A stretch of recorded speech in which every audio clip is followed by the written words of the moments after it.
Assalamualaikum warahmatullahi wabarakatuh. Hello everyone, welcome to today's practical session. In this video, we will go through the complete procedure for light vehicle injection system maintenance. Let's begin with the preparation steps. A. Work preparation. First, check all instructions. First, read and review all work instructions carefully. Make sure you fully understand each step before starting the job. Second, check all required tools. Second, prepare and inspect all the tools that will be used. Confirm that everything is complete and function properly. Third, ensure that procedure is carried out according to the standard operating procedures to maintain safety and accuracy.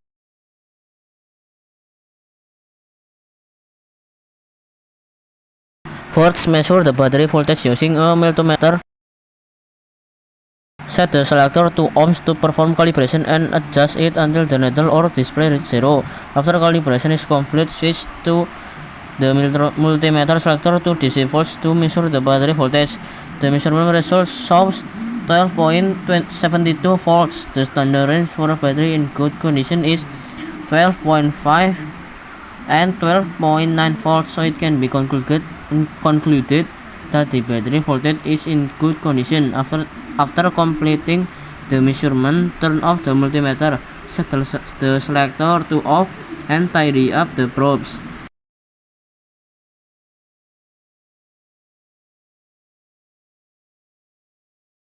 After measuring the voltage, check the battery electrolyte level. The electrolyte level is between the upper level and lower marks, so it can be concluded that the electrolyte condition is good. Next, proceed to the cooling system inspection. Begin by checking the quality of the coolant. Open the reservoir tank, take a small amount of coolant with your hand, and inspect its condition. The coolant appears cloudy, so the conclusion is not good.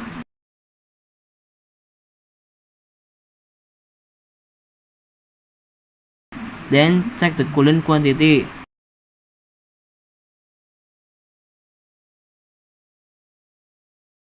The coolant level is between the full and low marks, so the conclusion is good. Next, perform a visual inspection for a coolant leaks. Check around the upper hose,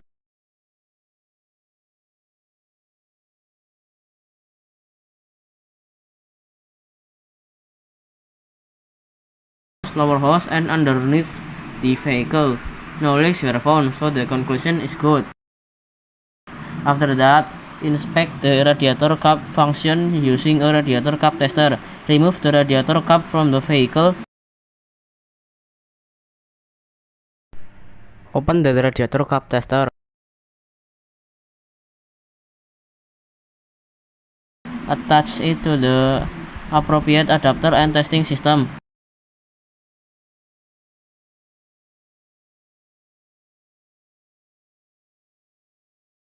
Then connect the pump.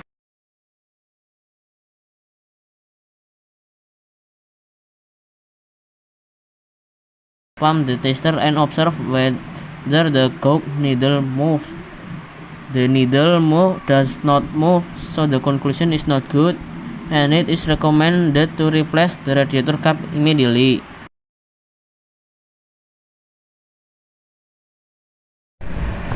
Remove the radiator cap from the adapter, then detach the pump and tidy up.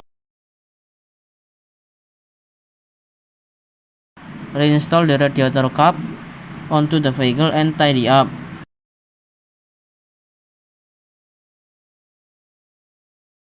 Let's continue to the next step. Next, inspect the quality and quantity of the engine oil.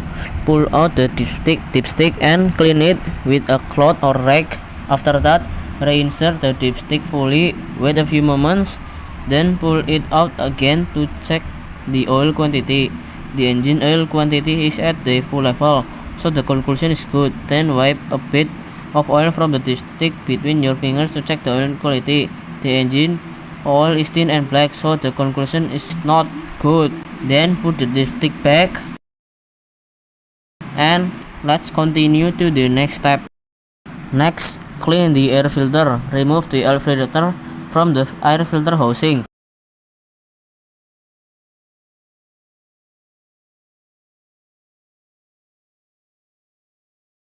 Then clean it using an air gun by blowing from the outside, then the inside, and finally the outside again.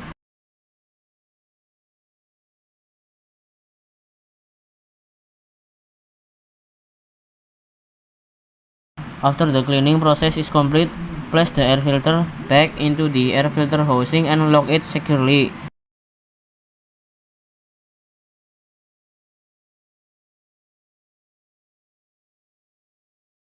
Let's continue to the next step.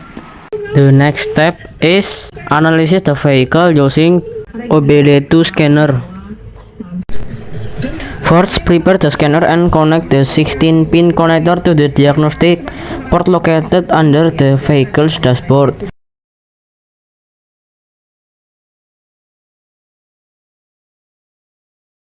Next, start the engine and turn on the scanner.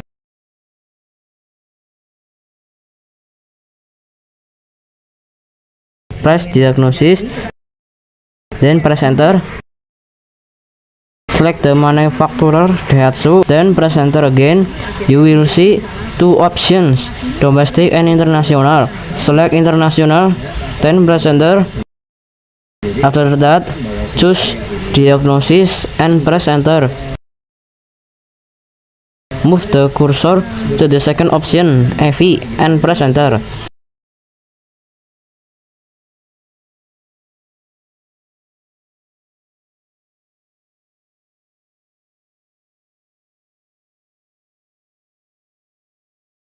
When DTC analysis appears, press enter to begin diagnosing the vehicle.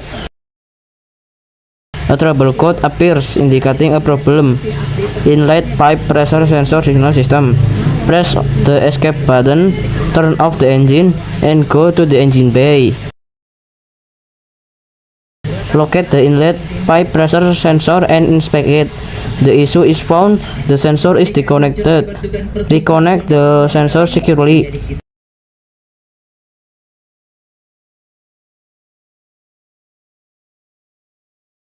Return to the vehicle, start the engine again to clear the fault code, open the DTC analysis,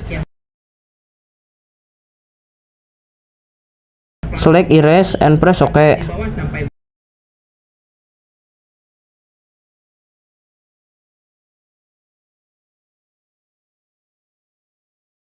Press escape, then open DTC analysis again to verify whether the problem is still present. The DTC analysis does not reappear, meaning the issue has been resolved. Next, scroll down below DTC analysis to data analysis, then press enter. Here are the parameters you need to locate on the list based on the image you shared. First, water temperature shown on the left column, water temperature 61 degrees Celsius. Second, ignition timing shown on the left column, ignition timing advance angle 2 degree. Engine speed shown on the left column, engine speed 0 rpm because the engine is turned off. Injection timing, there is no item labeled injection timing displayed in this data analysis screen. Some vehicles do not show injection timing directly in G-scan. Instead, related parameters appear. Because the engine is off, some data fields appear empty or show zero values, which is normal since the fuel has run out. Press escape repeatedly until you return to the main menu. Turn off the scanner and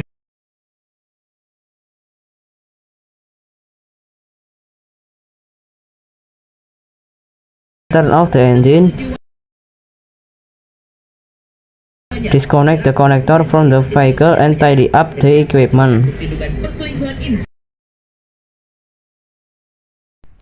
Let's move to the next step. The next step in the injection system maintenance is the emission test using a gas analyzer. First, plug the gas analyzer and the monitor socket into the nearest power outlet. Then press the power button to turn it on. After that, switch on the monitor, press the on button, and when Stargas 898 appears on the screen, press enter or another key to select gas analysis, then press enter. Next, select measurement and press enter. Then choose standard test and press enter.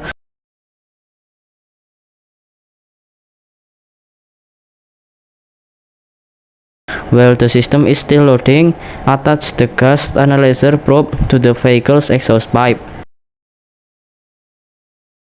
Then go to the driver's seat and start the engine.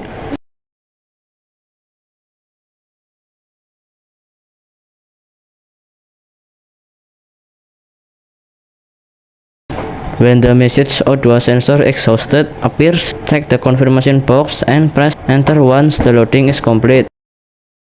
In this demonstration, only the temperature data appears, but that's okay. I will explain the parameter one by one. At the top, there is RPM, revolution per minute, then CO, which stands for carbon monoxide, and CO2, which stands for carbon dioxide.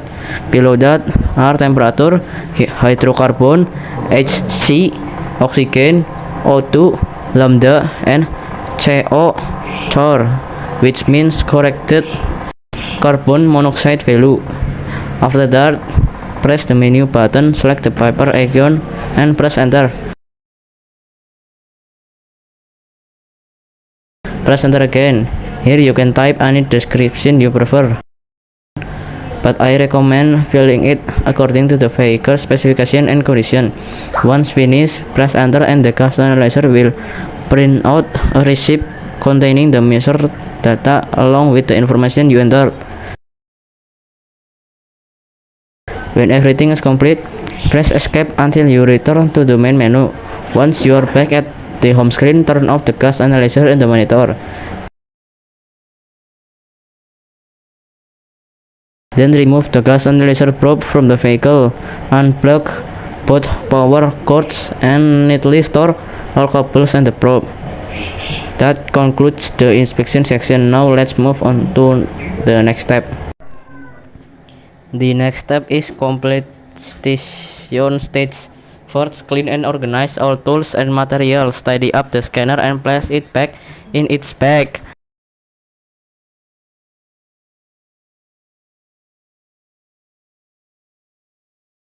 Then disconnect the air gun from the compressor hose.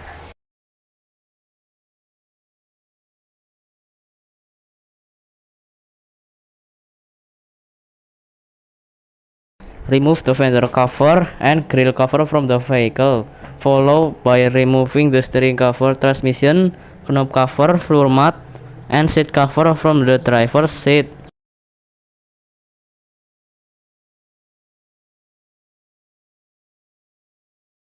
After that, lock the vehicle, then clean and tidy up the workspace.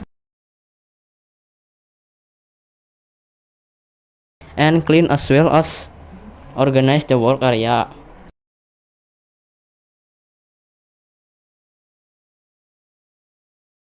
Then concludes the injection system maintenance procedure. Now let's continue to the KIK subject. So, here is the cost breakdown for the tune-up EV service for the Avanza and Xenia.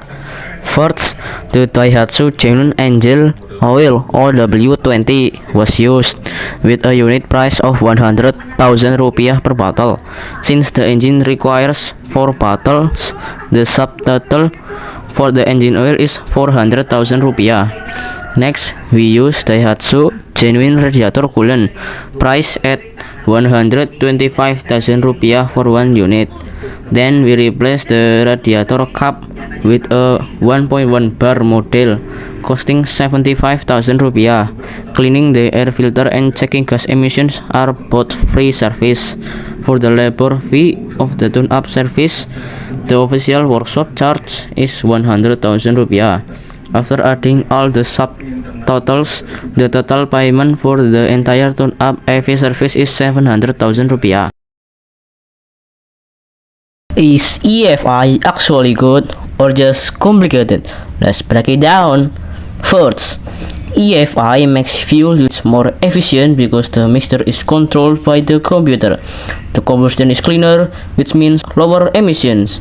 The engine runs smoother, the throttle response is quicker, and starting the engine becomes much easier whether it's cold or hot. But nothing is perfect.